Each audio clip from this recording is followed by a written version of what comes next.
Kids Old School.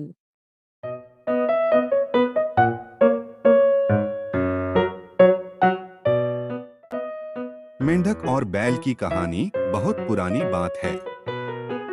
किसी घने जंगल में एक तालाब था जिसमें ढेर सारे मेंढक रहते थे। उन्हीं में एक मेंढक अपने 3 बच्चों के साथ रहता था। वो सभी तालाब में ही रहते और खाते पीते थे। उस मेंढक की सेहत अच्छी खासी हो चुकी थी और वो उस तालाब में सबसे बड़ा मेंढक बन चुका था। उसके बच्चे उसे देखकर काफी खुश होते थे। उसके बच्चों को लगता कि उनके पिता ही दुनिया में सबसे बड़े और बलवान हैं। मेंढक भी अपने बच्चों को अपने बारे में झूठी कहानियां सुनाता और उनके सामने शक्तिशाली होने का दिखावा करता था। उस मेंढक को अपने शारीरिक कदकाठी पर बहुत घमंड था। ऐसे ही दिन बीतते गए। एक दिन मेंढक के बच्चे खेलते खेलते तालाब से बाहर चले गए। वो पास के एक गांव पहुंचे। वहां उन्होंने एक बैल को देखा और उसे देखते ही उनकी आंखें खुली की खुली रह गईं। उन्होंने कभी इतना बड़ा जानवर नहीं देखा था।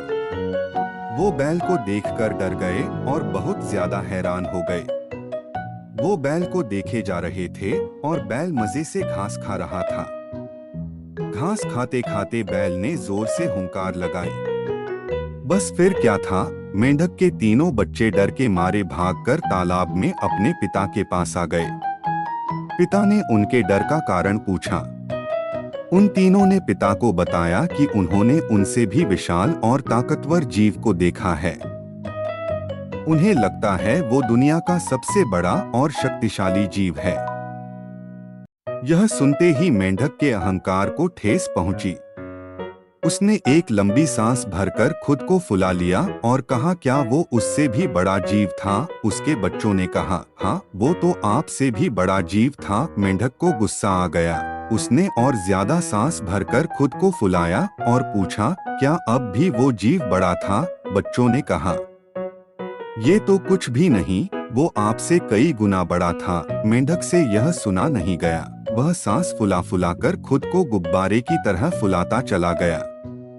फिर एक वक्त आया जब उसका शरीर पूरी तरह फूल गया और वो फट गया और अहंकार के चक्कर में अपनी जान से हाथ धो बैठा।